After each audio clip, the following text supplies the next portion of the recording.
ನನ್ನ ಹೃದಯವನ್ನು ಆವಿಮಣ್ಣಿನಿಂದ ಸೃಷ್ಟಿಸಲ್ಪಟ್ಟಿದೆ ಎಂದು ನಾನು ಹೇಳಿದಾಗ ಅವನು ನನ್ನನ್ನು ತಮಾಷೆ ಮಾಡಿ ಎಲ್ಲರ ಮುಂದೆ ಅವಮಾನ ಮಾಡಿದ.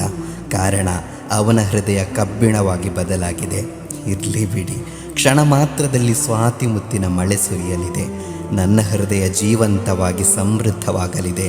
ಅವನ ಕಬ್ಬಿಣದ ಹೃದಯ ತುಕ್ಕು ಹಿಡಿದು ಯಾರಿಗೂ ಬೇಡವಾಗಲಿದೆ.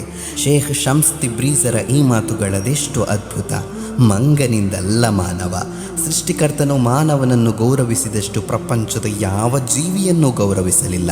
ಏಕೆಂದರೆ ಮಣ್ಣಿನ ಮೂಲಕ ಸೃಷ್ಟಿಸಲ್ಪಟ್ಟ ಮಾನವನಿಗೆ ಸೃಷ್ಟಿಕರ್ತನು ನೀಡಿದ್ದು ಕೇವಲ ಮರದಿಂದ ಮರಕ್ಕೆ ಜಿಗಿಯುವ ಮಂಗನ ವರ್ತನೆಯನ್ನಲ್ಲ, ಹೃದಯದಿಂದ ಹೃದಯಕ್ಕೆ ಜಿಗಿಯುವ, ಅದರ ಮೂಲಕ ಪ್ರಪಂಚದ ಸರ್ವ ಜೀವಜಾಲಗಳನ್ನು ತನ್ನ ಅಧೀನಕ್ಕೊಳಪಡಿಸುವ ಚಕ್ರವರ್ತಿಯ ವರ್ತನೆಯನ್ನು.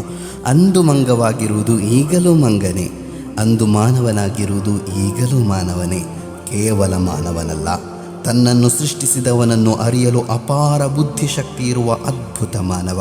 ಆ ಅದ್ಭುತ ಮಾನವನಾಗಲು ಸದಾ ಪ್ರಯತ್ನಿಸೋಣ, ಇನ್ಶಾ ಅಲ್ಲಾಹ್.